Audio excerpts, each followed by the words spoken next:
Olá, muito bom dia, aquele abraço. Estamos começando mais uma edição do TVI News aqui pela TVI, canal 24.2 da operadora TVC para todo o sul da Bahia. Agradecendo Ilhéus e Itabuna pela grande audiência, muito obrigado. Estamos aqui nesta manhã chuvosa, manhã nublada em Itabuna, Ilhéus, né? Um resquíciozinho da frente fria, né? Que estava anunciada aí para chegar aqui ao sul da Bahia desde a última sexta-feira, mas só hoje está passando por aqui essas nuvens carregadas, né? Que deve aí baixar a temperatura. Daqui a pouquinho a gente vai conferir para você como é que fica o tempo hoje em Itabuna, Ilhéus e região. Olha, o programa de hoje, né? Segunda-feira, você sabe, a gente tem um quadro aqui, Ela por Elas, com a advogada Úrsula Matos, que já está aqui com a gente, vai dar o bom dia e dizer qual o tema que ela vai falar aqui no programa de hoje. Bom dia, Úrsula. Bom dia, querido Barbosa, bom dia, querido telespectador da TVI News, só alta patente do outro lado aí da tela nos assistindo. Hoje a gente vai falar sobre a partida do Papa Francisco e como ele falava que a sociedade deve acolher e tratar as mulheres. Além disso, a gente vai falar sobre a Sexta-feira Santa, lá no Rio Grande do Sul, marcada por 6 feminicídios em diferentes cidades do estado. Vamos falar sobre o caso do advogado João Neto, aquele advogado no coco e no relógio, que agrediu a esposa? Pois é, a gente vai falar sobre isso, sobre a aprovação no Senado da possibilidade do uso de armas de fogo para mulheres vítimas de violência doméstica que já possuem medida protetiva. Já, já. Ok, dentre as notícias, né, em destaque hoje, a Úrsula adiantou aí, né, a morte do Papa Francisco. O pessoal está aí, né, principalmente os católicos, né, estão muito abalados com essa perda aí para a Igreja Católica. E claro que abala todos os brasileiros, né, que essa cultura latina, né, nós somos muito sentimentais e claro que nós sentimos todos quando alguém parte, né. E não seria diferente com o Papa Francisco. Então a gente vai falar daqui a pouquinho algumas peculiaridades, né, do Gregório, ele que é argentino, né, e foi o primeiro Papa, talvez o único, né, latino, a ser eleito pelo conclave. E a gente vai falar desse processo todo que deve começar em breve, né, para a escolha do próximo Papa. Eu conversava semana passada com o bispo de Itabuna, né, que foi nomeado aqui pelo Papa Francisco para estar aqui em Itabuna, e ele falava, né, das suas conversas com o Papa. E na oportunidade eu perguntei se tinha possibilidade, né, o Papa Francisco falecendo, de ter um novo Papa aqui da América, ou das Américas. E ele disse que acha muito difícil, provavelmente deve ser um Papa europeu. E com a característica aí de um possível Papa italiano, né, para substituir aí o Francisco. A gente fala disso daqui a pouquinho aqui no programa. Olha, hoje Vitória da Conquista também amanheceu com tempo nublado, né, nesse momento 24 graus, no Alto do Cristo aí, Vitória da Conquista, previsão aí para a possível pancada de chuva, viu? Itabuna com 28 graus, né? Apesar do tempo nublado, está um pouquinho mais quente aí, 28 graus. Chove também, a previsão 80% de chances aí de chuva fina, fraca, mas durante todo o decorrer do período aí, principalmente até as 15 horas, tá bom?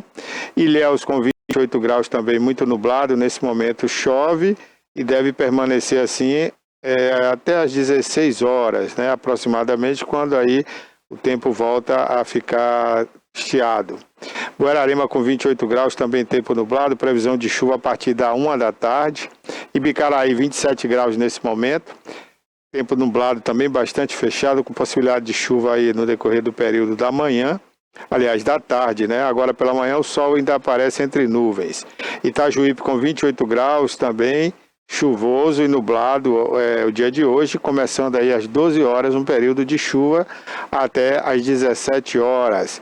Floresta Azul com 27 graus nesse momento, a chuva deve começar aí por volta das 15 horas e o tempo vai permanecer nublado, parcialmente nublado. Itacaré não dá praia hoje, 28 graus, tempo nublado, a chuva deve apertar mais no período da noite. Durante o dia vai ficar apenas nublado, parcialmente nublado, com algumas pancadas aí mais ocasionais, né? E se chover muito assim seguidamente será à noite. Porto Seguro, o tempo está bom, né? O sol firme, céu de brigadeiro, poucas nuvens no céu, mas há uma possibilidade aí de uma pancada de chuva entre 12 e 1 da tarde. tá certo?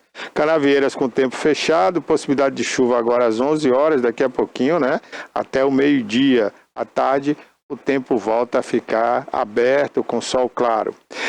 Bem, essa é a previsão do tempo aí, né, para hoje, em algumas das principais cidades aqui do sul da Bahia. Bom, gente, eu vou pedir ao Cássio, né, daqui a pouquinho, botar algumas imagens aí do Papa Francisco, que a gente vai comentar aqui, né, alguns momentos importantes e marcantes nessa passagem do Papa Francisco pelo Vaticano. Ele que morreu aos 88 anos, né, com insuficiência respiratória, tinha problema nos brônquios. Ele que tinha, inclusive, um pulmão, né, com a parte retirada na sua juventude, ele teve uma parte do pulmão tirada. E devido a essa forte gripe que acometeu o Papa Francisco esse ano, no início do ano, né, quando se vivia o inverno na Europa, ele acabou pegando uma pneumonia e isso o levou à UTI, a uma CTI, onde ele ficou internado durante algum tempo. E hoje, aliás, ontem ele participou das festividades da Páscoa, chegou a participar da celebração e depois de assistir a celebração fez um desfile curto em carro aberto, né? E hoje pela madrugada, por volta das 2 da manhã, hora aqui do Brasil, foi anunciado o seu falecimento pela TV Vaticano. Papa Francisco, né, como eu disse, tinha 88 anos. O Bergoglio, como era conhecido na Argentina, era torcedor do time lá da Argentina, né, que disputou inclusive a Sul-Americana, disputou a Libertadores da América, chegou a disputar a final, né, e era um papa muito entusiasmado, jovem, né, comunicativo, gostava da juventude, tinha um pensamento jovem para frente, era destacado por isso, né. Desde o seu início lá no Vaticano, ele sabiamente, né, como qualquer ser humano, ele se declarou, claro, um pecador, porque todos aqui na Terra somos pecadores, né? E a sua passagem pelo Vaticano teve alguns atos considerados irreverentes, né? Pela cúpula da igreja, principalmente o que diz respeito ao casamento com o mesmo sexo. Ele não autorizou o casamento, mas abençoou os casais do mesmo sexo. Isso causou um certo rebuliço, né?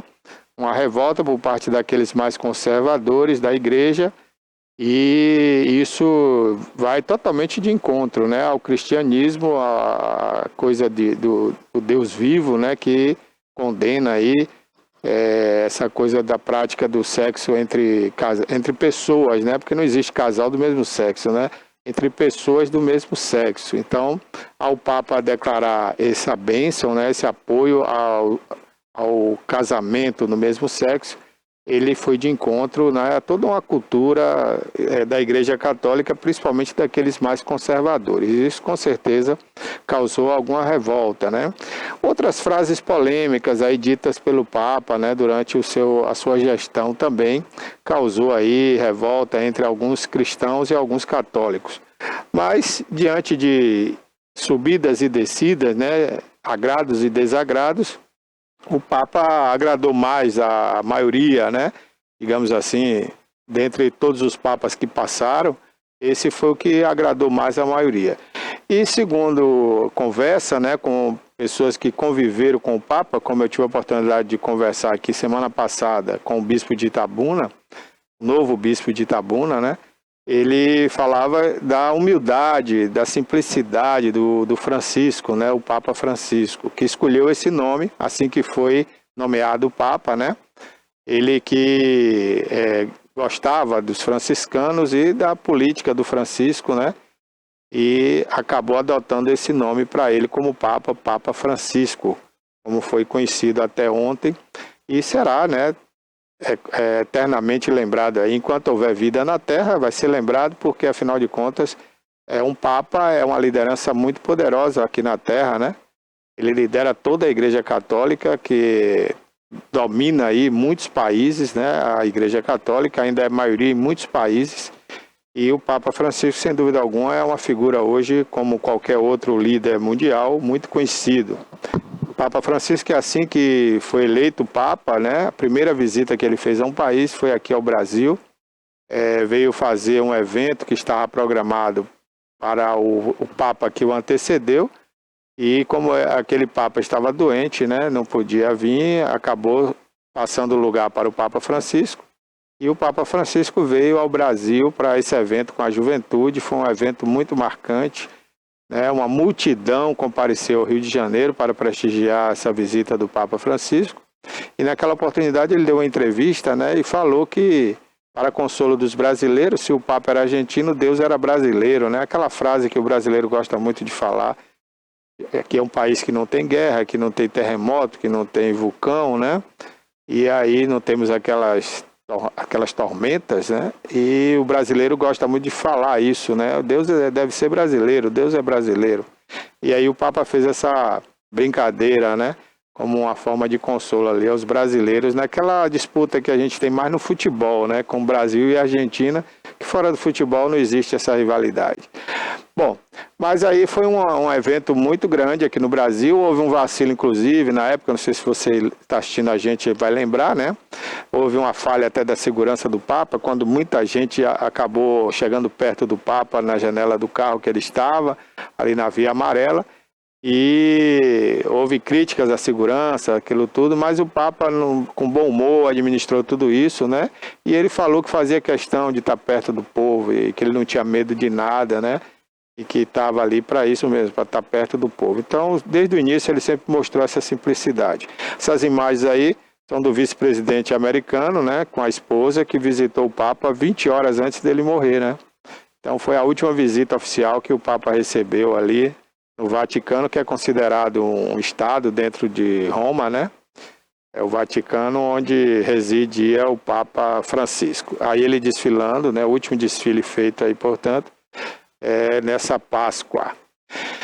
E agora o adeus aí ao Papa Francisco, né? Que, diferente dos outros papas, ele não será enterrado dentro do Vaticano, né? Vai ser fora do Vaticano, numa congregação onde ele frequentava bastante, inclusive mesmo sendo Papa, né? Antes de viajar, sempre ele ia lá nessa igreja. E os restos mortais do Francisco vão ficar depositados ali naquela igreja. Úrsula, bom dia. Vamos ao quadro de hoje, né? Você vai falar do Papa, já emenda aí, tá certo? Vamos. Então vamos botar a vinheta, Cássio, e ela continua falando do Papa com relação aos avanços aí conquistados pelas mulheres. Vamos lá.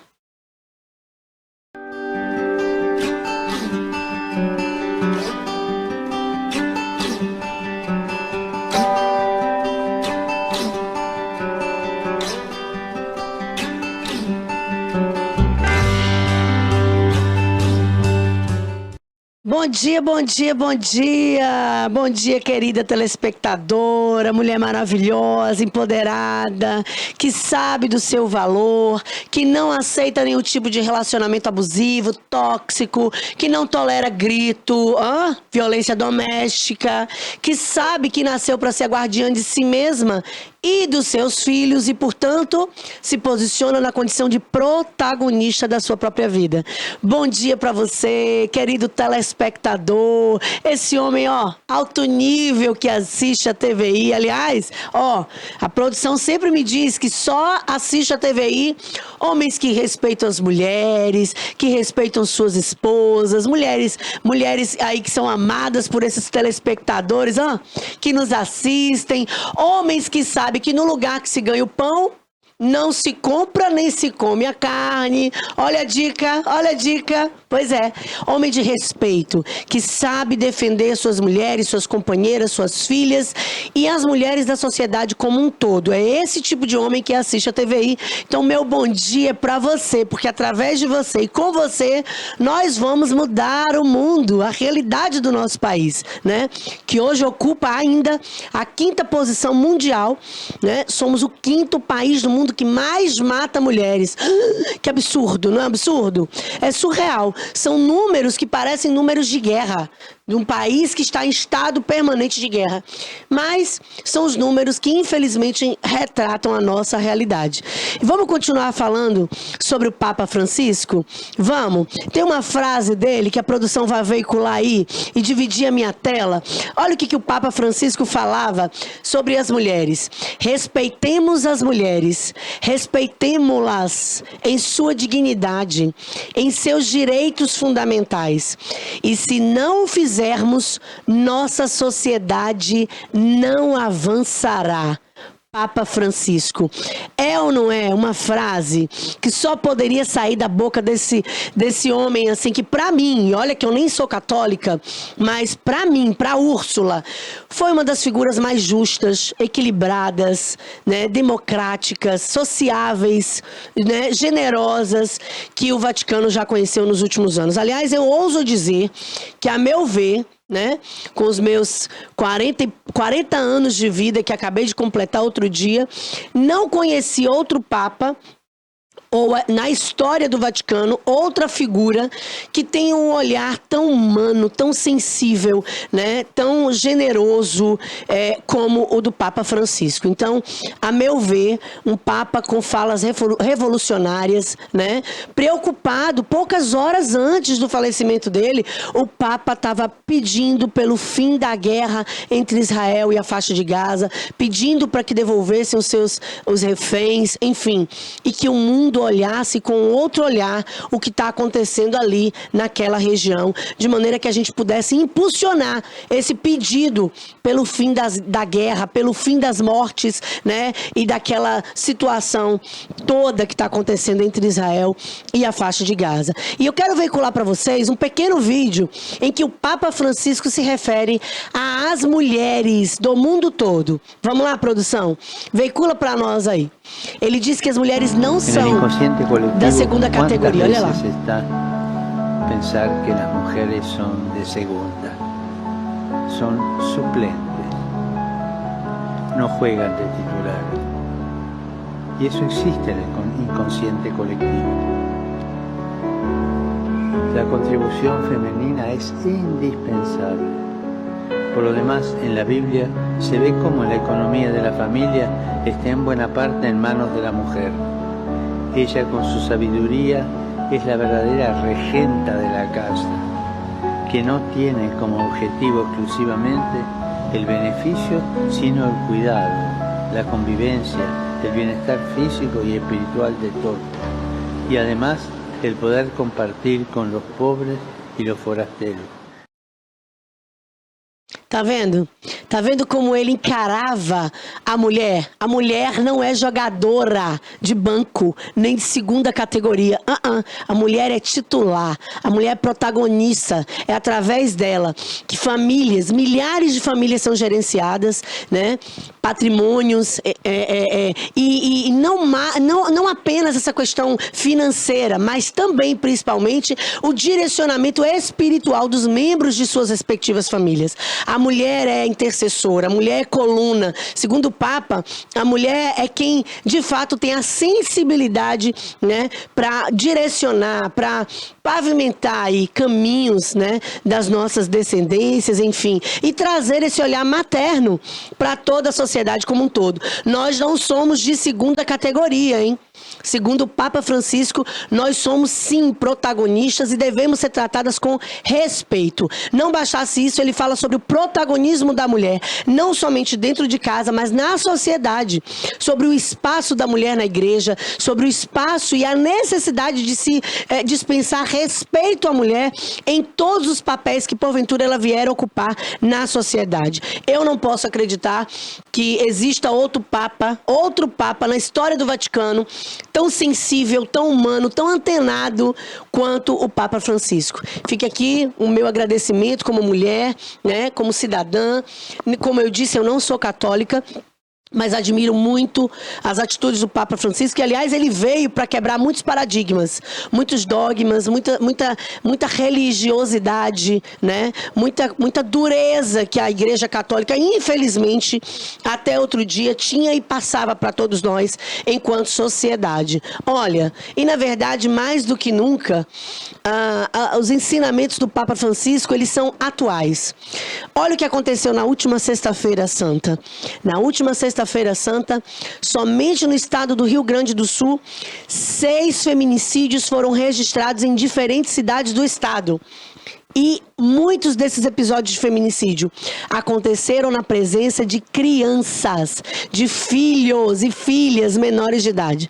Na última sexta-feira, essas 6 lindas mulheres tiveram as suas vidas ceifadas em diferentes cidades do Rio Grande do Sul. Ora, isso é ou não é um reflexo de uma sociedade cruel, de uma sociedade machista, patriarcal, desumana e completamente degradante? Claro que é.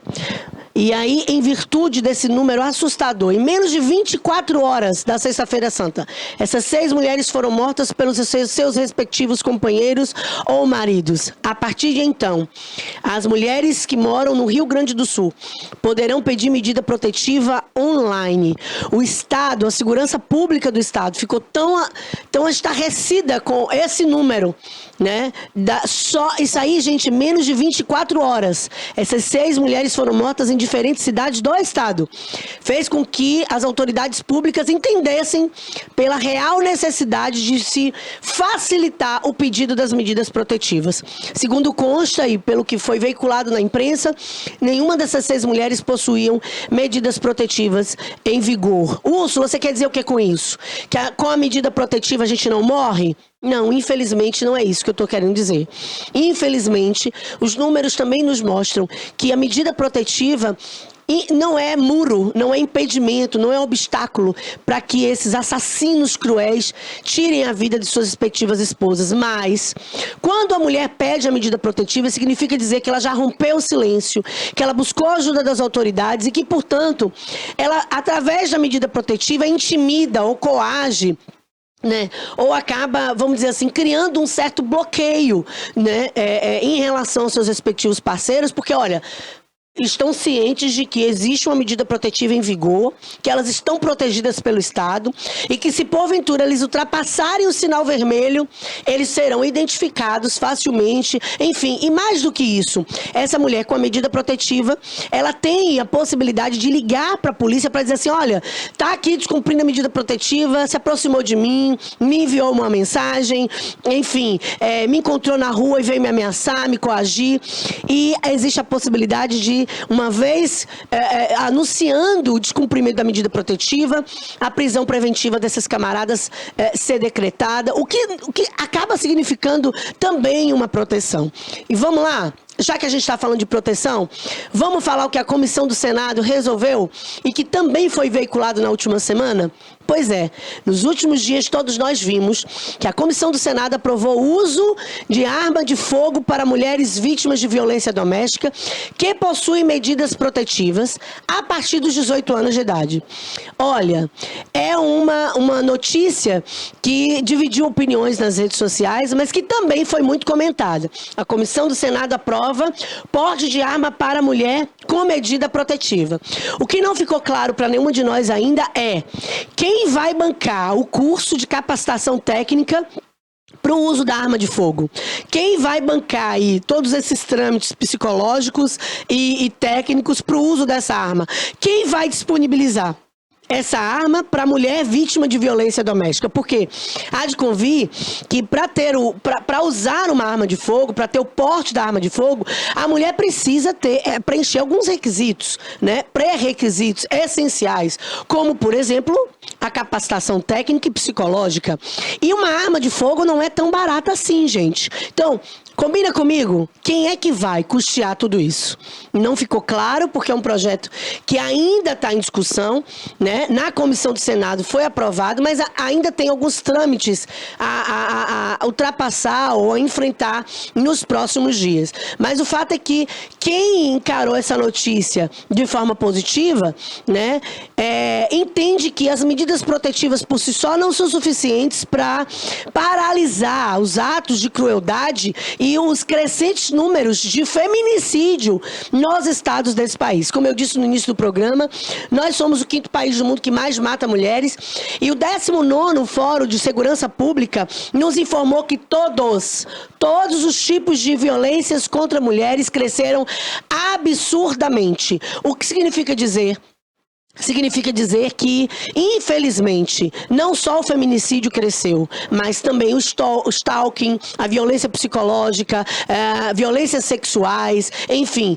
todos os tipos de violência de gênero cresceram absurdamente. E aí a gente tem visto os nossos parlamentares correndo contra o tempo no sentido de tentar endurecer as penas desse país, né?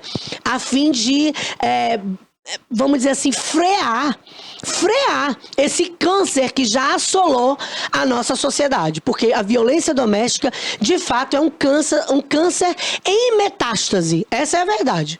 Em metástase. Já atingiu todos os estados desse país, toda a sociedade, todos os municípios. E não tem essa de que é só pobre que bate mulher, é só homem da periferia. Não. Aquela mulher apanhou, aquela mulher sofreu algum tipo de violência, seja ela física, moral, psicológica, patrimonial, sexual, mas porque ela vivia na comunidade. Nananina, não. Infelizmente, a violência não escolhe a cor, não escolhe o gênero, não escolhe a raça, não escolhe.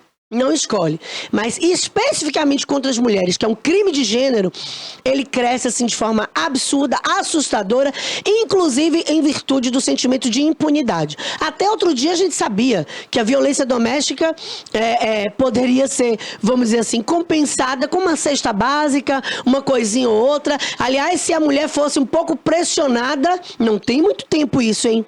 Não tem muito tempo. Se ela fosse pressionada, tão logo chamou a polícia, ela já tinha que desistir ali do BO e do registro, porque a família chegava, o próprio camarada começava a pedir desculpa e a chorar, fazendo toda aquela cena patética, né? E aí o coração da mulher, que geralmente é um coração de manteiga, acabava tirando, e aí a polícia que vinha pra porta da mulher voltava sem fazer nada, e graças a Deus houve essa mudança da legislação, e a Lei Maria da Penha diz o seguinte hoje, olha, independente da mulher registrar ou não o boletim de ocorrência. Se a violência foi noticiada às autoridades policiais, nós vamos chegar, se tiver em flagrante, nós vamos encaminhar e nós vamos realizar todos os procedimentos necessários para tirar aquele agressor de perto da vítima, de dentro de casa, enfim, e salvaguardar a integridade física e emocional dessa mulher e dos seus filhos, possivelmente. Úrsula, por que você fala que violência doméstica não é uma coisa que pertence à classe A, B, C ou D? Tá aí, infelizmente, inserida em todas as classes, em todas as casas, né? Em todas as camadas sociais e econômicas. Bom, porque é isso que os números nos informam. E, aliás, olha o que aconteceu na última semana. O advogado conhecido como no coque e no relógio, João Neto. João Neto, tu pisou na bola feio. Olha o que o João Neto fez com a companheira dele. Aliás, ele já chamava de namorida. Porque, na verdade, ele já morava com essa mulher em união estável há mais de 2 anos. Eles estavam, inclusive, arrumando o apartamento, mobiliando, comprando objetos, exatamente para que a residência do casal ficasse com a cara dos dois. E já há 2 anos moravam juntos. E, infelizmente, chegou ao nosso conhecimento cenas de horror trágicas, protagonizadas por um operador do direito. Úrsula, quando você fala isso, você está sendo preconceituosa, você está sendo... enfim, pensa o que você quiser. Para mim, se já é feio, um homem comum, se já é degradante, se já é inaceitável, um homem comum agir dessa maneira, de forma violenta com suas respectivas esposas e companheiras, namoradas, enfim, quiçá para um operador do direito conhecedor das leis desse país. Olha, eu trouxe 2 vídeos e quero que a produção veicule. Olha lá, esse é o vídeo em que ela já aparece toda ensanguentada. Olha lá, no rosto, no chão, a roupa dela, toda ensanguentada. Nem ela tá acreditando no que tá acontecendo, de tão assustada que ela tá. Aí ele aparece com um pano, Se arrependeu, né? Olha como ele é gentil. Não tem arrependimento, coisa nenhuma. Ali, quando ele coloca o pano no nariz dela, ele ainda coloca de uma forma truculenta, de uma forma, sabe, agressiva. Na verdade, ele percebeu, como eu não posso xingar, né, produção? Pode xingar, produção? O patrão tá aqui, não pode não.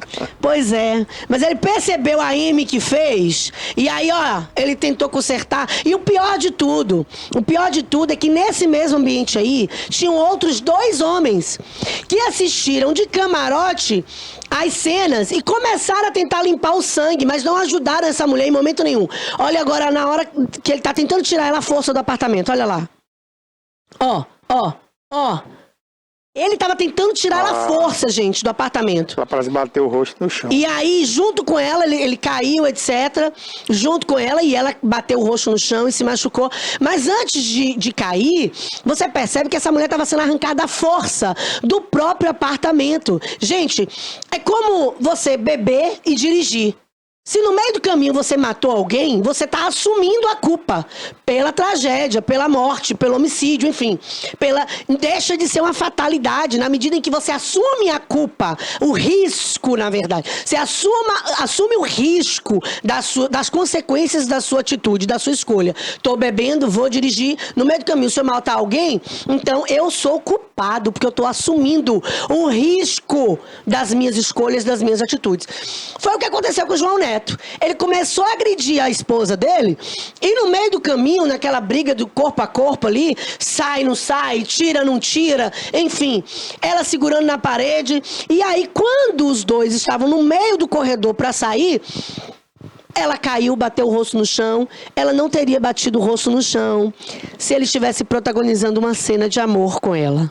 Tá bom? Ela não teria se ensanguentado toda, ela não teria sido encaminhada para um hospital, ela não teria levado pontos no rosto se de fato ele estivesse beijando e entregando flores para ela. Vamos combinar? Então vamos parar com essa historinha de que isso foi um acidente, isso foi uma fatalidade? Não foi uma fatalidade. Na medida em que você se comporta da forma truculenta e hostil que você se comportou ali, que ele se comportou ali naquele vídeo, ele assume as consequências, ele assume a autoria, o dolo da coisa. Ele assume a culpa das coisas. Porque, querendo ou não, foi ele quem protagonizou do início ao fim toda aquela violência. Gente, se ele não queria continuar no mesmo ambiente que ela, pegasse sua mochilinha com a mudinha de roupa e saísse de casa.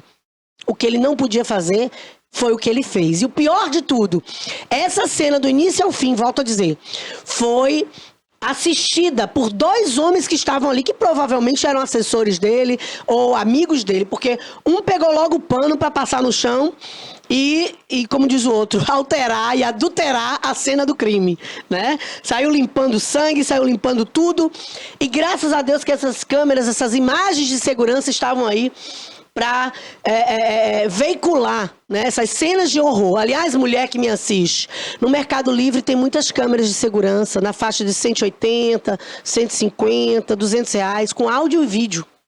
Compra, mulher. Compra uma só. Coloca aí na tua casa. Se tu passa por cenas parecidas como essa aqui, ó, coloca dentro da tua casa. Porque na hora do vamos ver, é uma câmera de segurança dessa, com imagens como essa, que vão ajudar a ratificar e a corroborar a tua narrativa. Eu fui vítima de violência doméstica, ele fez isso, e depois não adianta ele tentar desqualificar você, descredenciar a sua palavra ou a sua conduta, para imputar a você a culpa por algo que ele teve a responsabilidade de ter feito. Então, eu quero deixar um recado muito direto pro Dr. João Neto. Já deixei nas minhas redes sociais e agora eu vou deixar aqui. Olha, Dr. João Neto, bater em mulher não é no coco nem no relógio, entendeu? Aliás, bastou o escândalo com o João Neto sair aí, alcançar as redes sociais, que nós descobrimos, Barbosa, que ele nunca foi policial militar. Ele dizia aí pelos podcasts da vida que já tinha levado pro saco mais de 30 pessoas, que ele matou isso, que ele matou fulano, que ele matou Beltrano, que não sei o quê, que não, que ele era policial e que... Olha, a Polícia Militar da Bahia emitiu uma nota dizendo que ele sequer foi aprovado no curso de soldado. Não deixou de ser aluno. Portanto, em momento nenhum, ele passou de fato a ser policial militar ou policial civil, enfim. Ele nunca foi para as ruas ou ocupou esse cargo. E graças a Deus que não. O que nos leva a acreditar que aquilo que ele veicula nas redes sociais e nos podcasts da vida que ele faz, realmente são inverdades, né? Bravata.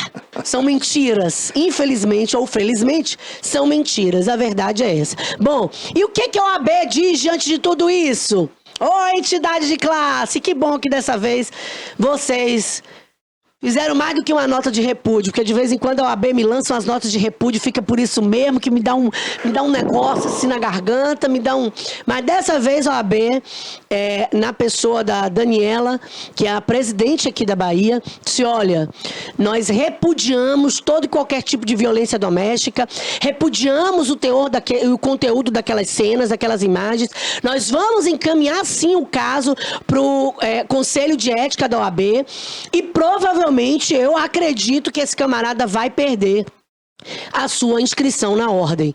Úrsula, por que da Bahia que está falando isso se ele estava em Maceió, lá em Alagoas?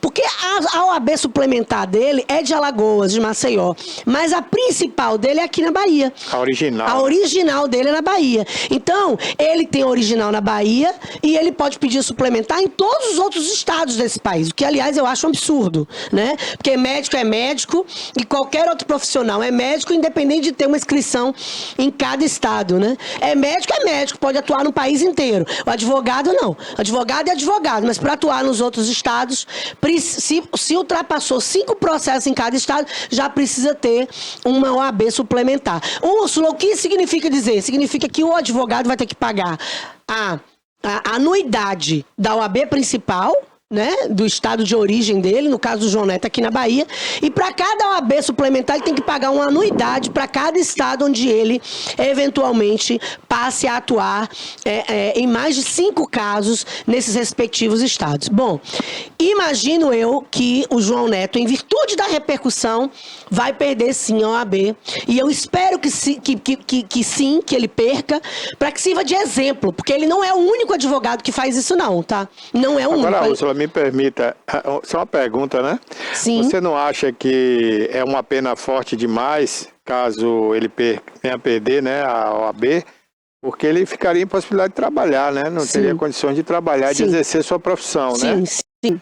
Sabendo que o crime que ele cometeu não foi como advogado, e sim como pessoa física, como um ser humano, né? A verdade, Barbosa, é o seguinte, não é a primeira vez que o João Neto comete atos de violência doméstica. A própria companheira disse que já é a 3ª ou 4ª vez que ela apanha dele e que ele comete atrocidades dentro de 4 paredes. Dessa vez veio a público. Por que eu não acho um absurdo? E, aliás, eu acho que todos os municípios e estados deveriam colocar até mesmo nos seus editais, o que já é uma realidade, tá? Se o camarada tem uma condenação por violência doméstica, ele já deixa de ter o direito de tomar posse em determinados cargos de concursos públicos, sim, né? Tudo bem, até aí eu acho justo. Agora, não no caso da profissão dele, porque ele ele exerce o trabalho dele, né? Mas, infelizmente, ele está indo de encontro o que a nossa Constituição diz, o que o nosso Código de Ética diz, né? Ele vilipendiou os direitos fundamentais, os direitos constitucionais da sua companheira, e mais do que isso, ele colocou a ordem numa situação completamente vexatória. Porque nós, enquanto advogados, né, o senhor, enquanto jornalista, a gente representa uma entidade de classe. Imagina. Olha o caso que acontece com um repórter que tem da Record, que era da Record, que está em Salvador, né? Alô, Juca. Um camarada que foi envolvido numa situação de Pix, pedindo ajuda do Pix, ajuda de Pix para a família. Mas ele saiu, né? Não, ele continua apresentando um programa de televisão na TV? A nível estadual, normalmente, como se nada tivesse acontecido. Não na Record mais, mas na concorrente da Record. Quer dizer, ele envergonha toda uma classe, né? E quando o João Neto faz isso, ele vilipendia o nosso código de ética, ele vilipendia nosso código de conduta. E mais do que isso, ele afronta e viola a legislação desse país. É como eu disse, já é feio e inaceitável que um cidadão comum faça isso, cometa esse tipo de atrocidade. Agora, tu imagina um cara que é operador do direito, conhecedor das leis desse país. Então, eu realmente não sei qual vai ser a conclusão do processo disciplinar dele, ético-disciplinar, mas eu espero, como mulher, como mãe, como cidadã e como advogada, que ele de fato perca o registro ou que, no mínimo, ele tenha a possibilidade de exercício da sua profissão suspenso por algum tempo. No mínimo. No mínimo. Aliás, tem um outro caso de um advogado, Barbosa, que ele foi condenado e usa tornozeleira eletrônica.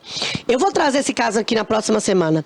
E ele tirou a tornozeleira eletrônica, estragou, enfim, se utilizou de vários objetos dentro de casa para poder quebrar mesmo a tornozeleira, tirar e tal. Não sei quantas milhões de vezes, como diz o outro. E todas as vezes que ele tira a tornozeleira, ou que ele tenta quebrar, ou que ele tenta vilipendiar aquele material, lá no sistema aponta que ele tirou, que ele tentou quebrar, que ele tentou se desvencilhar da tornozeleira, descumprindo uma ordem, né, judicial, porque, veja, alguém que usa uma tornozeleira ainda está cumprindo uma pena, ainda está respondendo pelo que fez. Como é que um advogado condenado pelo crime de violência doméstica, de extorsão, né, dessa companheira e outras coisitas mais, porque envolveu violência, né, ele, como operador do direito, ele está tentando fazer isso com a própria tornozeleira. Eu, se fosse a magistrada desse caso, já teria mandado encarcerar novamente esse camarada, porque ele já mostrou para todo mundo que a prisão domiciliar e o uso da tornozeleira eletrônica não é suficiente para ele. Ele precisa de penas mais rígidas para se enquadrar. E no caso do João Neto, eu espero mesmo que a OAB, não é que pegue ele para a cruz, não, mas para que a OAB se posicione de uma forma proporcional àquilo que nós vimos naquelas imagens, absurdas e estarrecedoras. Ora, como eu disse, nós precisamos frear os crescentes números de feminicídio nesse país. Nós precisamos frear os crescentes números de episódios de violência doméstica nesse país. De que forma?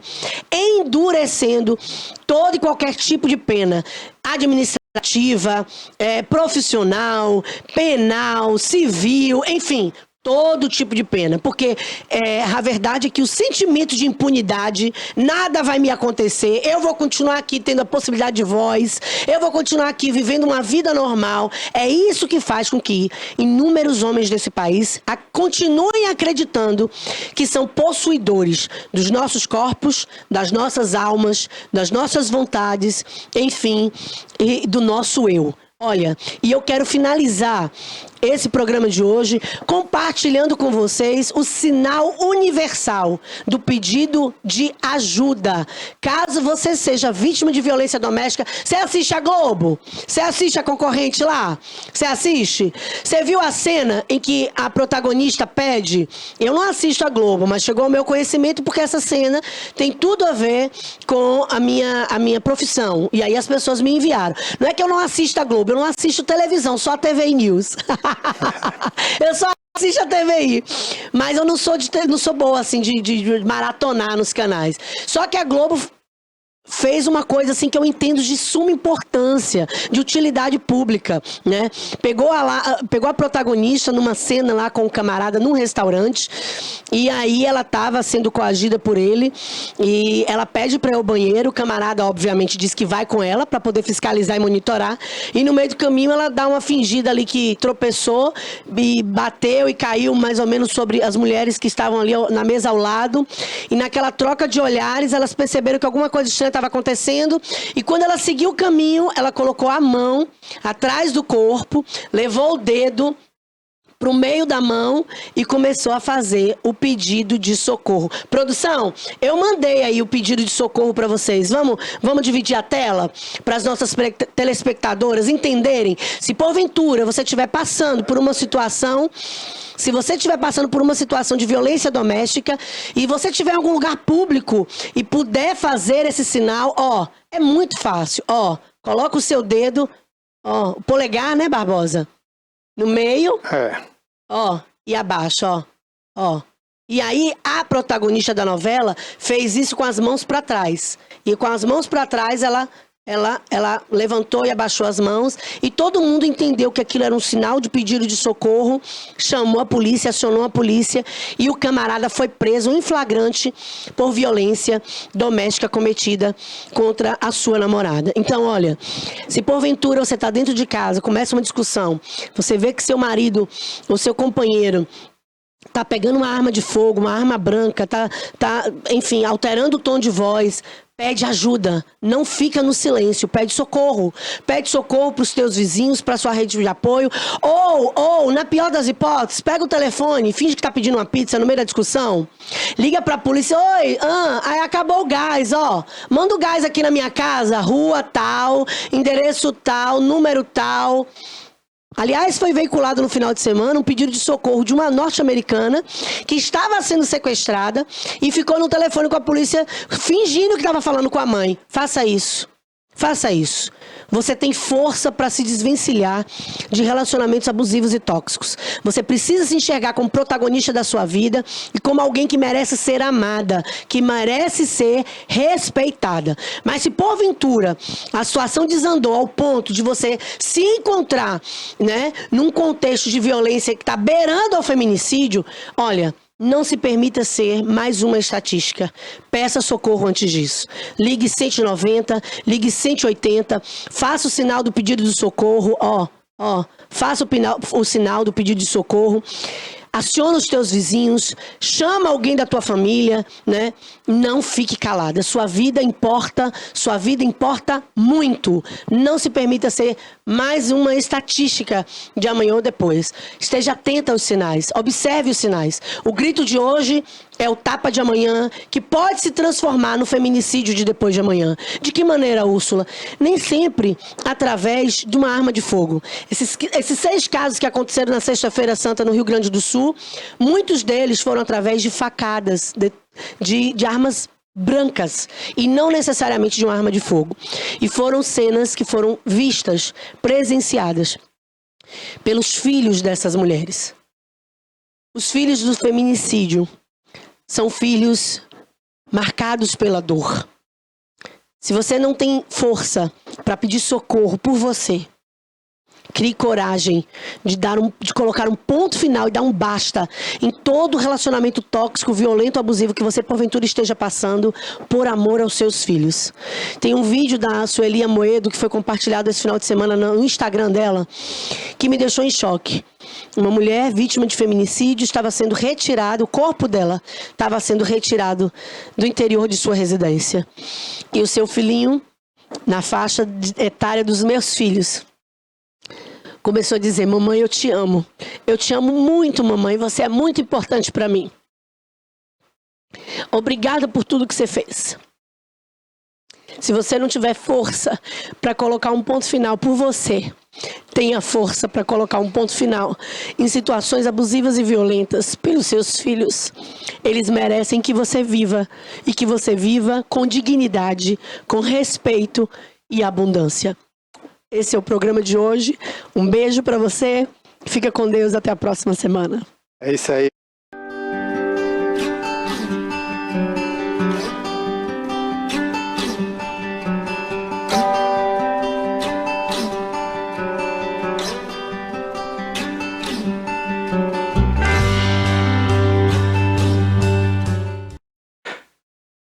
Bom, aí foi a Úrsula Matos, né, com o quadro Ela por Elas, mas eu vou pedir a Úrsula para ficar aqui mais 10 minutinhos só, Úrsula, que eu quero fazer uma pequena entrevista com você, né, porque você estreou aqui recente na TVI, tem feito muitas denúncias, né, ajudado muitas pessoas e tomado partido como advogada, né, de algumas partes que necessitam de ajuda. Isso tem gerado muita revolta por parte de alguns protagonistas dessas violências, né, esses abusos, e fica aquela preocupação de todos com você, né? Você não teme, né, por essas defesas que você ultimamente tem feito de crianças, adolescentes, né, que foram abusados, de mulheres que foram abusadas, enfim, várias situações que você tem denunciado aqui na TVI. Como é que está a sua vida ultimamente? Uau! Só você. Aproveitar aqui a oportunidade. Né? Na verdade, é um desafio. E se eu parar para olhar para o medo, ele vai tomar conta de mim. Então a minha família fica em choque, os meus filhos ficam preocupados, a minha mãe, né, os meus tios, tias, todo mundo, os primos, todo mundo, os amigos ficam super preocupados comigo, né? Mas eu tenho assim um lema de vida. Meu pai dizia para mim que se a gente não está nesse mundo para servir, a gente não serve para viver. Então eu costumo dizer para Deus que se determinadas situações chegarem ao meu conhecimento é porque Ele quer que eu entre, e quando eu entro eu me lanço de alma, corpo e coração, vamos dizer assim, né? Então, Senhor, se Tu não quer que eu entre nessa situação, não permita que chegue até o meu conhecimento, que as pessoas não me peçam socorro. Mas se chegar, eu não vou fechar a porta e fingir que não está acontecendo, independentemente de quem seja. Se é um médico famoso, milionário, se é um ex-diretor de colégio extremamente influente, com partido aí político com ramificações em todas as áreas dessa sociedade, independentemente de quem seja. Se é uma situação que envolve vulneráveis, eu vou levar adiante, apesar, obviamente, como ser humano, né? Como mulher, como uma pessoa frágil que sou, apesar da minha fortaleza, assim, porque eu sou uma pessoa forte, eu me entendo como essa pessoa forte, me vejo dessa maneira, mas é óbvio que como mãe a gente tem os nossos medos, né? E de fato eu fico apreensiva, né? Com determinadas situações, os meus horários não são horários publicados de forma... De rotina. Não, não são. Então eu mudo os meus caminhos, os meus horários. Eu tenho uma rede de apoio que colabora comigo em relação ao dia a dia dos meus filhos, enfim. E até o programa aqui na TVI, não são todas as segundas-feiras que eu venho para fazer o ao vivo, eu tenho gravado e eu faço do escritório, eu faço de casa, enfim. Na maioria das vezes de casa, exatamente para tentar salvaguardar a minha integridade física, porque infelizmente a gente sabe que existe a possibilidade de retaliação, sim. Você já recebeu algum tipo de ameaça? Já recebi ameaças, e não só ameaças, mas perseguições muito claras, né? Desde quando eu entrei em determinadas situações, em determinados casos aqui em Itabuna, como é o caso dessas meninas e meninos do colégio CIEBTEC. Eu passei a ser perseguida por pessoas que eu nunca vi na vida e que começaram a me perseguir de várias maneiras, né? Pra você ter noção, tem um órgão aqui específico na cidade que teve a audácia de ligar para clientes minhas para dizer: olha, o juiz fulano de tal odeia ela, troque de advogado, saia dessa mulher, que não sei o quê. E esse mesmo órgão que tem aqui na cidade, essa instituição, de dizer para clientes minhas assim, olha, você vai acabar sendo retaliada e prejudicada por causa dela, né? De ligar para o meu ex-marido, pai dos meus filhos, ou de tentar levantar algum podre meu para veicular, de pegarem prints de conversas profissionais sigilosas que eu tive com essa determinada instituição e passar para pessoas a fim de me expor, de criar uma situação, né? E tudo isso aí eu tenho enfrentado. E eu tenho certeza que é por causa dessas denúncias mesmo. Ainda mais que são casos que eu atuo pro bono. O que é atuação pro bono? Eu não cobro Não cobro, não cobrei um centavo, Barbosa, para nenhum desses estudantes, meninos e meninas do CIEBTEC. Todas as vítimas do Mangabeira que eu acompanhei na delegacia, eu também já disse aqui para você, eu fiz uma promessa com Deus e eu não cobrei para nenhuma delas. E olha que eu acompanhei na delegacia, no caso Mangabeira, mulheres com alto poder aquisitivo, né? Gerentes de banco, advogadas, psicólogas, pessoas conhecidas. Mas como ele distribuiu uma ação contra mim para tentar tirar um vídeo, etc., que eu coloquei nas redes sociais sem nem citar o nome dele, e eu disse para Deus, Senhor, o Senhor vai ser meu advogado e meu justo juiz. E assim Deus fez. Em menos de 24 horas, ele teve o pedido liminar dele negado. Com menos de 30 dias, os advogados dele desistiram da ação, né? E eu fiz uma promessa ao Senhor, de que toda mulher que me procurar, pedindo acompanhamento e socorro, porque foi vítima do Mangabeira, eu vou acompanhar na delegacia sem cobrar um centavo. E é claro que isso tem consequências, porque você fica na visibilidade, né? Assim, e é uma visibilidade positiva para quem é do bem, para quem é justo, para quem entende que aquelas mulheres e que aqueles adolescentes sofreram uma situação que precisa ser reparada, que precisa ser denunciada. Mas, para quem faz parte desse contexto de conchavo, de achar que não foi nada demais, que é perseguição política, os amigos desses camaradas que fizeram isso, eu me torno um desafeto, né? Não deixa de ser. Falar nisso, como é que tá o caso do Mangabeira, né? Vamos lá. No último dia 14, agora, teve a primeira audiência do caso Mangabeira, envolvendo a primeira denúncia, a primeira denúncia que chegou ao nosso conhecimento. Que foi aquela... Foi da Romilda. É. E aí o Ministério Público atuou, a doutora Andréa Peixoto atuou como assistente do Ministério Público.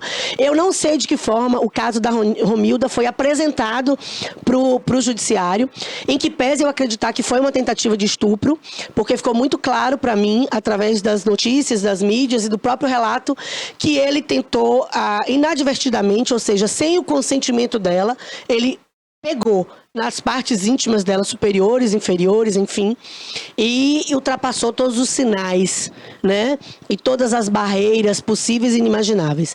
Eu já sei que o Mangabeira não pode mais clinicar, teve o seu registro profissional suspenso, né? Não sei se definitivamente cassado, mas suspenso sim. E o primeiro caso envolvendo a Romilda já aconteceu uma audiência no último dia 14. Agora, os outros inquéritos foram encaminhados para o Dr. Jansen de forma individualizada. E, por exemplo, as vítimas que eu acompanho, que eu acompanhei lá na delegacia, como eu falei agora há pouco, ainda não foram chamadas. No caso delas, ainda não tem audiência marcada. Eu imaginei que ia ser um inquérito só, que iam reunir todos, mas, pelo visto, a DEAN preferiu fragmentar. O que é melhor para a vítima? É fazer individualmente ou uma ação coletiva? Eu acho que, de forma individual, é interessante, porque, querendo ou não, cada crime teve um contexto, né? Um foi importunação sexual, o outro foi estupro mesmo, né? E então eu acho que é uma maneira mais, vamos dizer assim, de uma maneira mais detalhada, mais minuciosa, para enxergar cada caso com uma ótica individualizada, personalizada, vamos dizer assim. Mas, em contrapartida, eu não sei como o Judiciário vai fazer isso. Se, ao longo do tempo, o doutor Eros e o doutor Murilo, que são os responsáveis pela primeira e segunda vara criminal de Itabuna, se vão reunir todos os processos ou não, para facilitar, né, o desenrolar dos andamentos processuais. Isso vai ser uma escolha deles. Como que eles vão proceder, como eles vão fazer de agora em diante, é o tempo que vai nos dizer. Mas, assim, 3 anos, né? Depois da primeira denúncia. E outro dia, inclusive, eu fiz esse comentário num grupo que eu fui inserida aqui da Bona. Tem um grupo do iPolítica, né? Em que várias pessoas participam, inclusive muitos petistas e muitos bolsonaristas, mas majoritariamente eu vejo pessoas da esquerda no grupo. Certo. E aí eu falando sobre a minha indignação em relação a esse caso. Porque outro dia mesmo, no interior de Minas Gerais, um médico negro foi denunciado por 16 mulheres por estupro e importunação sexual. Menos da metade, quer dizer, a metade do número de mulheres, menos da metade do número de mulheres que denunciaram Mangabeira aqui. Por qual motivo a polícia de Minas Gerais concluiu o inquérito em 1 mês, já apresentou para o judiciário e o camarada está preso desde o início do ano, e o daqui, que é um médico milionário branco, continua solto, né, respondendo em liberdade, como se nada tivesse acontecido. No dia que a Romilda chamou a polícia e fez a denúncia, era para esse camarada ter saído da clínica dele preso naquele dia. Porque ele estava em flagrante. Quando ela chamou a polícia, ele estava em flagrante por tentativa de estupro. Era para ele ter saído de lá preso, algemado. E ele não foi. Sabe por que ele não foi? Porque é muito fácil para a justiça desse país fazer justiça para os negros. A justiça desse país é seletiva. Negros pobres. Negros, pobres e vulneráveis. Né? Então, mas no caso desses dois médicos que eu estou falando, eles não são pobres nem são vulneráveis. Só existe a diferença da cor. Da cor, né? Um é branco, outro é preto. Mas também um foi em Minas, outro na Bahia. Um em Minas, outro na Bahia. Talvez né? a justiça de Minas leva mais a sério. É porque também a gente vive numa comunidade pequena, né? Sim. E todo mundo se conhece, Sim. né? Tem tudo isso envolvido, Sim. né? Mas isso não deveria, não deveria ser um norte para a justiça, né? Exatamente. Tem até aquela estátua que foi inchada recentemente com batom, né? Que foi alvo de... Com a venda, né? Porque ela tem uma venda nos olhos para dizer isso. A justiça tem que ser cega, né? Ela não pode ter amigo, ela não pode ter... Porque senão ninguém vai ser condenado, né? Ninguém, entre aspas, né? Sim. Ninguém que conhece o juiz, que é amigo do juiz. A gente sabe aqui que tem contraventor amigo de juiz. E tá claro. bom, traficante, amigo. Tem muito juiz que... Olha Porto Seguro. 3 foram afastados pelo CNJ porque foram comprovadamente vinculados a um esquema milionário de vendas de sentença por causa de terras, grilagem, não sei o que, não sei o que. Então, tem juízes corruptos também. Dinheiro hoje, né? Exatamente. O cara quer ter um carrão, quer ter casa na praia logo, recém-formado, já quer ter tudo isso. Então, trabalhando honestamente é difícil, né? Então, eles vai se juntando ali a grupos criminosos. Mas o fato... Agora, a gente teve também um caso de um médico em Santos que foi condenado e agora a justiça usou aquele artifício do Supremo Tribunal, né? Que fez com Lula. Sim. Não, esse fórum não era o fórum adequado, é uma incompetência dele julgar lá. Então, fez a mesma coisa. E ele foi por qual motivo? Foi estupro de vulnerável. O de Santos? De Santos. Sim. Ele foi condenado e agora o Superior Tribunal anulou. É brincadeira? Anulou a sentença. Nadou pra morrer na praia. Alegando, quer dizer, tá usando a jurisprudência do Supremo, no caso de Lula, né? Sim. Para absolver um criminoso em Santos. E qual seria a justiça? Quer dizer, qual seria a comarca, o foro competente, então? Em São Paulo. Aí, quer dizer, a 30 quilômetros de distância ou mais um pouquinho, absurdo, né? gente. Aí você faz... Aí quer dizer o quê? A justiça de Santos é diferente da justiça de São Paulo, que é o mesmo estado? Não. Aliás, eu acho até que é região metropolitana, né? Santos não é região metropolitana, não. Mas fica tão pertinho, né? 1 hora de carro ali. Belo Horizonte engloba Ribeirão das Neves e outras cidades circunvizinhas. São Paulo, a região metropolitana de São Paulo é o ABC Paulista, né? Guarulhos, Osasco. Mas veja, depois de uma investigação concluída, avançada, que com materialidade dos indícios, da autoria do crime, com provas. Poxa vida, eu vou lhe dizer, isso é um escárnio, isso é um deboche na cara da sociedade, essa é a verdade. Então, a verdade é o seguinte, a DEAN deveria ter montado uma força-tarefa, uma equipe específica. Eu sei que tinha o Dr. Jansen com a outra pessoa, mas pela quantidade de casos de mulheres que se apresentaram na DEAN, era para ter no mínimo 2 delegados ou um delegado com outros servidores ali, outros policiais, para dar aquele apoio, porque foram muitas mulheres, inclusive mulheres que não estão mais em Itabuna, né? Teve uma das vítimas que eu acompanhei, por exemplo, que é paciente de oncologia, que está morando em Porto Seguro, né? Então, para que a sociedade tivesse uma resposta rápida, a DEAN tinha que ter montado uma força-tarefa para concluir, porque foi os inquéritos, porque foi isso que fez Itabira. Itabira é Minas Gerais. O interior de Minas, para enquadrar o médico negro que já foi preso. Quer dizer, poxa, por que Minas encarou com tanta seriedade, né, o caso e já deu uma resposta para a sociedade e Itabuna, na Bahia, não fez igual? 3 anos depois da primeira denúncia é que Mangabeira passou pela primeira audiência. Quer dizer, fica todo mundo estarrecido sem acreditar realmente que a justiça vai trazer alguma resposta positiva. Outro dia, Sayonara foi morta. Uma menina de 19 anos aqui em Itabuna, vítima de estupro. Faleceu, não aguentou. Faleceu no hospital de base. Eu trouxe o caso da Sayonara. Ninguém fala do caso da Sayonara, Barbosa. Quem foi o criminoso? Quem foi ninguém sabe. A polícia, a ainda DEAN... não descobriu. Não, ninguém sabe. Ninguém sabe nem em que pé andam as investigações. Essa é a verdade.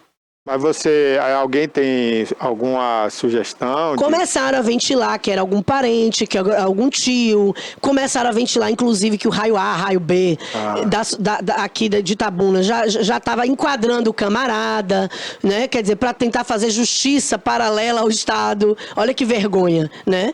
Mas a nota oficial das autoridades policiais, a gente não tem para saber o que foi que aconteceu com o caso da Sayonara. E eu espero, sinceramente, ainda que isso tire a minha paz, né? Porque como você perguntou, Úrsula, nesses casos você não acaba sendo ameaçada de alguma maneira? Sim, claro que acabo sendo ameaçada. Mas eu espero, sinceramente, como mulher, como mãe, como profissional, que a justiça seja feita e que Mangabeira seja enquadrado nos rigores da lei, até para que ele e outros médicos dessa cidade, dessa região e do país inteiro saibam que pacientes, quando vão à procura de atendimento médico, já vão por si só numa situação de vulnerabilidade. Muitas das vítimas de Mangabeira estavam em tratamento oncológico, sabe o que significa dizer? Portadoras de câncer. E ainda assim foram vilipendiadas, foram assediadas sexualmente, tiveram seus corpos, né, ultrajados. E ele ultrapassou todos os limites razoáveis e éticos que ele poderia ultrapassar. Então eu espero mesmo que a sociedade civil tenha uma resposta nos próximos dias, Barbosa. É isso aí. Parabéns, viu, Úrsula, pela sua coragem, a sua dinâmica de enfrentar tudo isso, né? E se colocar aí à disposição de várias pessoas, sem cobrar, inclusive, seus honorários, né? Sim. Para simplesmente ajudar pessoas. Sim. Isso é muito importante, né? E pela sua coragem acima de tudo, né? Tem duas coisas que eu quero falar com você que aconteceu agora relacionados ao caso Denelísio. Primeiro, uma moça chamada Aparecida Montargil foi demitida. Foi demitida. Qual era a participação dela nesse caso? Ela foi a única profissional do CIEBTEC que acolheu. Ela acolheu a vítima? Acolheu todas as vítimas. Mas eu pensei que ela era a vilã da história. Não. Ela acolheu as vítimas. Por que ela foi demitida? Por quê? Eu não sei. Por que ela foi demitida? Pergunta ao Partido dos Trabalhadores lá estadual. Jerônimo, por qual razão Maria Aparecida, Cida Montargil, que te chama de meu governador, por qual razão Cida foi demitida? Perde a sociedade acadêmica itabunense e Grapiúna.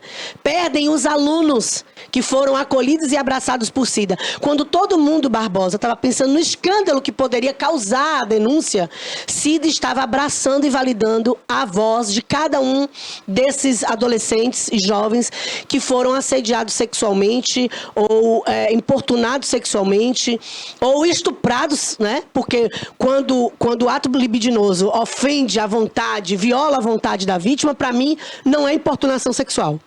Para mim, alguns casos se enquadram, sim, em estupro, mas aí, como diz o outro, é a titular da DEAN que vai decidir o que vai acontecer. E a outra coisa que aconteceu, misteriosa, né? Que a Cida, indicada como testemunha pelos alunos, ela não poderia ser demitida. Ela tinha que, na verdade, ser reconhecida e protegida pelo Estado, né? Mas a diretoria do CIEBTEC resolveu demitir uma das únicas profissionais que abraçou aqueles alunos e alunas. Mas ela não era concursada? Não, ela era reda. Mas o contrato dela vai até o final de 2025. E aí se utilizaram de uma desculpa esfarrapada para tirar a Cida, né, dos quadros institucionais, exatamente por perseguição política. Porque sabe qual que é o problema do PT na Bahia? É que eles se autodestroem, eles perseguem a própria militância. Todos os profissionais que denunciaram a Larissa Costa, diretora do NTE, de assédio moral, de importunação, de ter acobertado os casos do Denelísio, que chegaram ao conhecimento dela e ela abafou, eram do PT também.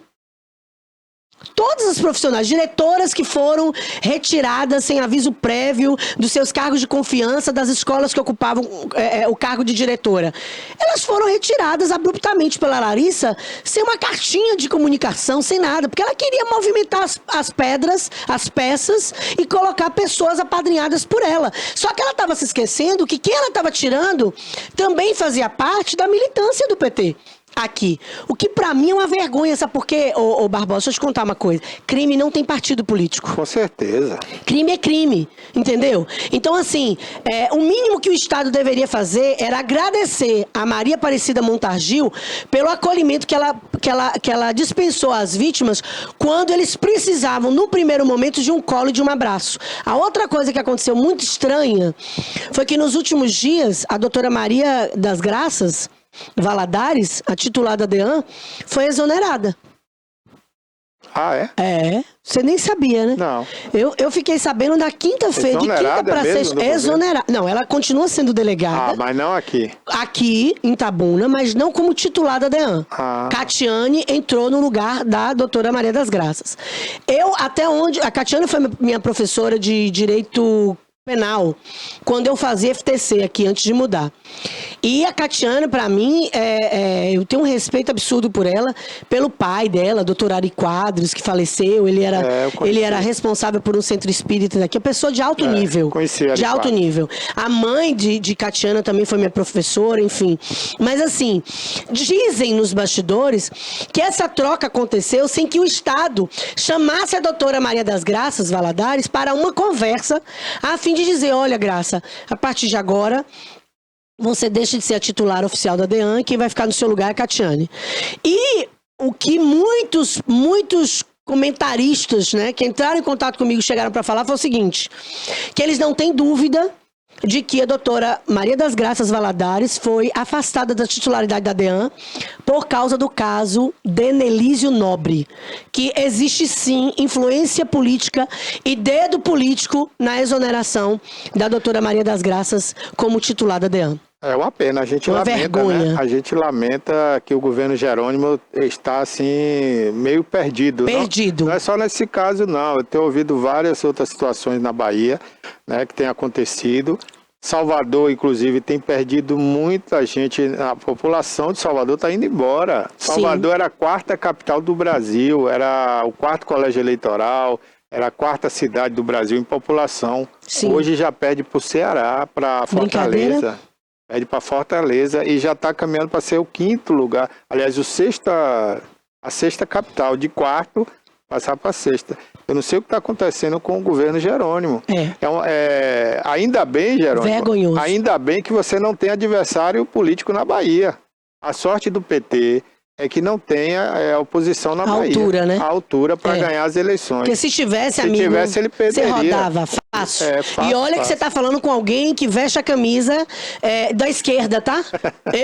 eu deixo claro, porque assim, toda vez que eu vou falar de pastor, de evangélico, o nego fala assim, que você tá com intolerância religiosa. Intolerância religiosa não, eu sou evangélica. Aliás, ontem chegou ao meu conhecimento, no final do domingo de Páscoa, que um pastor foi fazer as visitas, cultos em presídios, e que lá mesmo ele ficou porque tinha um mandado de prisão em aberto, porque ele estava devendo pensão alimentícia. E eu botei no meu Instagram, nas minhas redes sociais, é pra glorificar de pé, igreja! Porque o pastor foi fazer culto nos presídios e lá ele ficou porque tinha um mandado de prisão em aberto. Então, eu falo do evangélico sem nenhum medo. E falo do PT, e falo da esquerda sem medo de me chamarem assim de fascista, né? Aliás, o Val Cabral me chama de esquerdopata. Eu nem gosto de misturar política, religião e profissão, não gosto. Mas por que eu tô abrindo esse parêntese? Pra depois não dizer assim, o senhor tá falando do Jerônimo porque o Úrsula deve ser bolsonarista, deve ser porque agora no da Brasil direita. é assim, né? Quando você critica um, é o outro, você é o outro. Não, então... não. Eu tenho um coração eminentemente, como diz o outro, esquerdista. Eu voto nos líderes da esquerda desde quando eu me entendo por gente. Aliás, nunca vou... Só não votei no Lula quando saiu a Dilma e o Haddad no lugar dele, ponto. Só pra você ter uma ideia. Mas o que o Jerônimo tá fazendo, o que o governo do estado tá fazendo, principalmente diante desse caso do Ciebetec, com essa perseguição política pros próprios membros da militância do PT, que resolveram acolher os alunos e pedir para que as apurações das investigações fossem transparentes, claras, céleres, etc. É uma vergonha. É uma vergonha. Uma vergonha o que o governo do estado está fazendo com os profissionais que resolveram abraçar e acolher e acreditar nas vozes dos adolescentes que decidiram denunciar o ex-diretor do CBTEC, o Denelísio Nobre. Então, é assim, algo surreal. Olha, eu não misturo as coisas, aqui eu sou jornalista, né? Não tenho partido e não tenho mesmo, tanto falo da esquerda quanto da direita, Sim, basta verdade. estar errado, ou Verdade. basta estar certo, né? Sim. Quando está certo eu elogio, Sim, por exemplo, verdade. eu já elogiei aqui Rui Costa, que na minha opinião, eu posso até estar enganado, mas desde que eu me conheço por gente, é o governo que mais trabalhou na Bahia. Sim.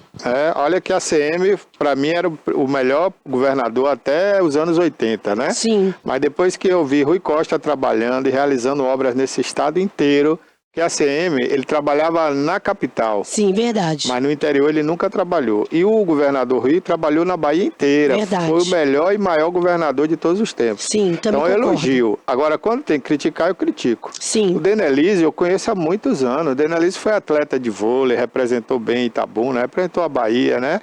Foi um excelente atleta.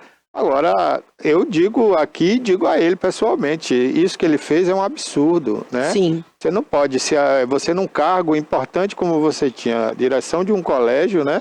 Abusar de crianças, de adolescentes, né? Se utilizar, da cadeira, do poder, porque né? isso poderia ser com um filho meu, Sim. né? Então, Sim. eu não admito isso de maneira alguma. Sim. A pessoa abusar de um adolescente ou de um, como é que chama hoje, o que eu falei aqui há pouco termo, né?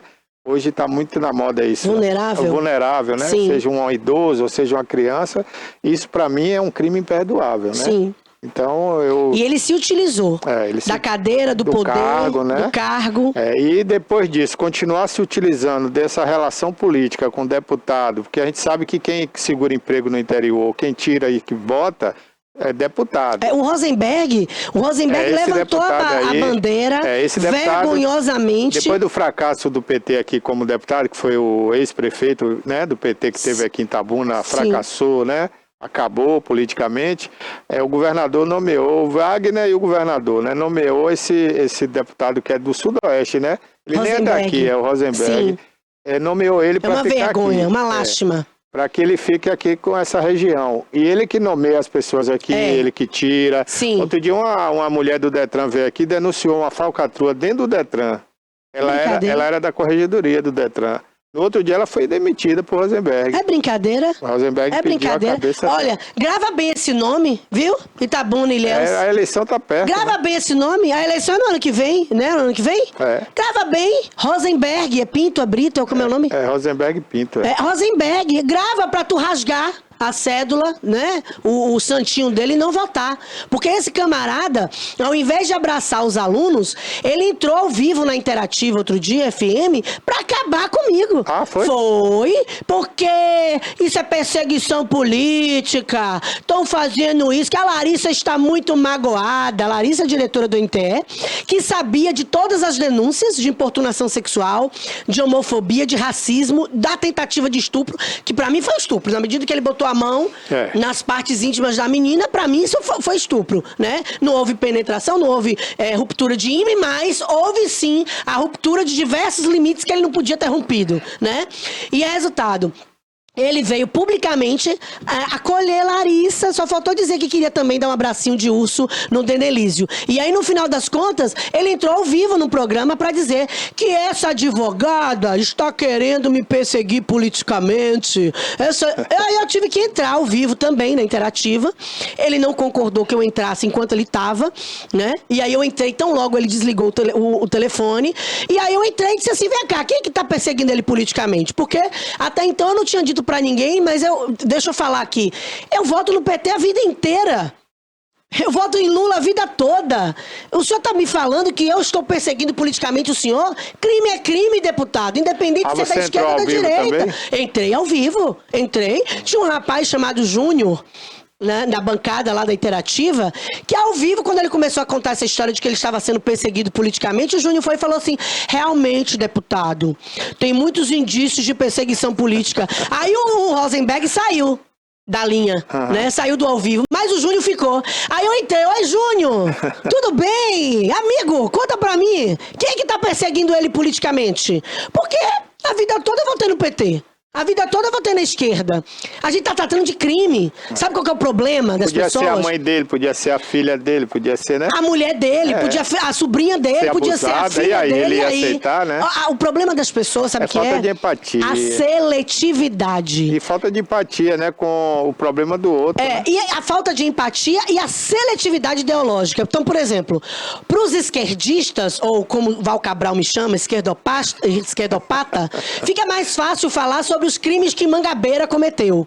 Por quê? Porque Mangabeira é do PL, é da direita, da extrema-direita. Mas Mangabeira outro dia estava com o Félix Mendonça Júnior, que sempre foi de esquerda. Mas uma Mangabeira é porque política, tu sabe, é tudo farinha, né? É interesse, né? É, tudo interesse. Mas ele se candidatou e representou o PL. Foi. Aí fica mais fácil para os esquerdistas. Não, porque ele tem que ser condenado mesmo, ele tem que ser jogado na fogueira. Aí quando fala do Denelísio Nobre, olha o silêncio ensurdecedor da esquerda.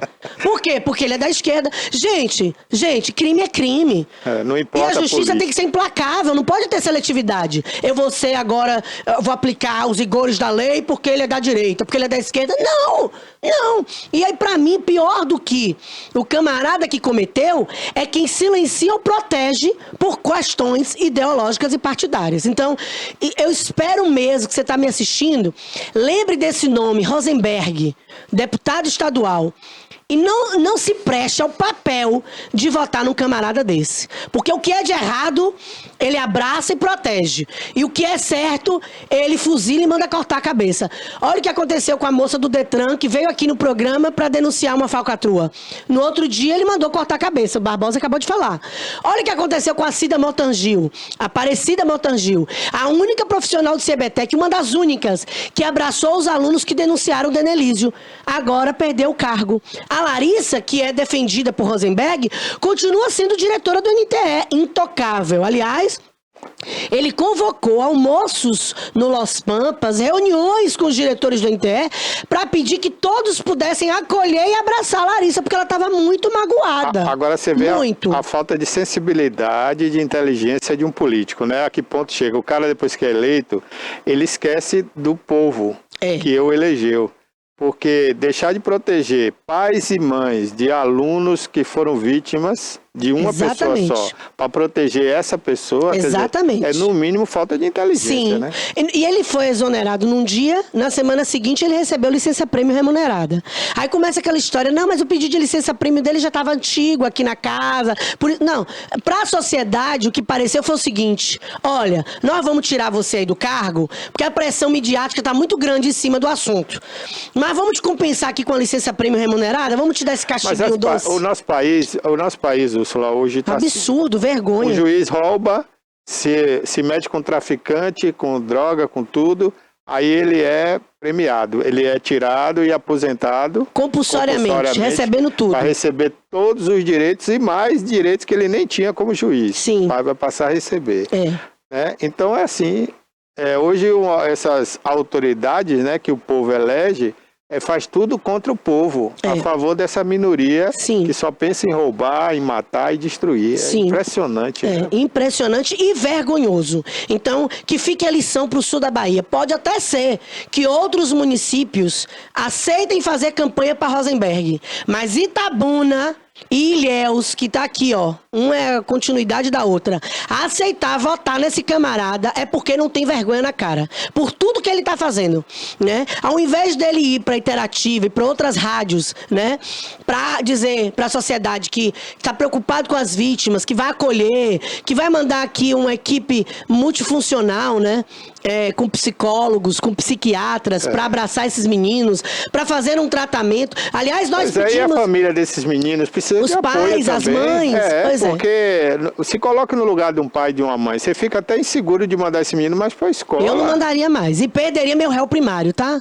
Diga-se de passagem. Pois é. Eu perderia meu réu primário e não mandaria mais. Aliás, aos pais do CIEBTEC que estão me escutando agora, abram o olho de vocês. Quando é agora, os meninos começaram a passar mal, com comida estragada, com comida vencida, e eles estão desmarcando aulas em vários dias da semana, porque não tem comida para servir, não tem lanche para servir aos alunos.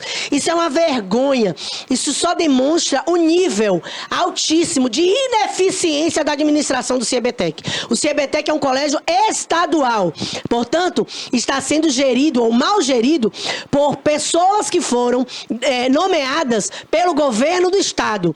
Eu, se fosse você, mãe que está me escutando, levantaria, suspenderia a matrícula do meu filho agora, no meio do ano letivo. Já procuraria outra vaga em outro colégio. Não deixava lá mais não, viu, minha amiga? Deixava não. Olha, gente, hoje a gente dedicou o programa aí com a Úrsula, porque tem muita informação importante, né? A gente não podia deixar passar. E eu aproveitei para bater esse papo com a Úrsula, depois do quadro Ela por Elas. Úrsula, muito obrigado por ter participado aqui do programa inteiro hoje com a gente. Eu amo você, eu agradeço não escondo, demais nesse feriado. Isso de ninguém. Olha, eu tenho por Barbosa um carinho. Barbosa é um mentor. E é um mentor amável, afável. Obrigado. Até para chamar a atenção e puxar minha orelha, porque eu deixo ele fazer isso, eu deixo ele fazer. Ele faz assim com aquele jeitinho que só ele tem. Eu sou encantada pelo profissionalismo, pelo respeito que eu tenho dessa casa e principalmente pelo tratamento humanizado que é dispensado pelo senhor, não somente a mim, mas a todos que compõem a equipe. Muito obrigada. Obrigado a você, Úrsula, né? E a você, amigo assinante, telespectador, internauta, né, que está nos assistindo aí, seja pelo nosso site, que já está no ar, hein? tviplay.com.br. Que breve vai abrigar também um stream com muitas novidades, filmes e documentários, né, programas inéditos, vão estar aí no tviplay.com.br. Muito obrigado a todos vocês e amanhã estaremos de volta aqui. Um bom feriado, restinho de feriado, né, para você que está em casa aí com essa chuvinha, né, tempo nublado hoje, aproveite, descanse, que a partir de amanhã você está na luta. Nós já estamos a partir de hoje. Obrigado, boa tarde a todos.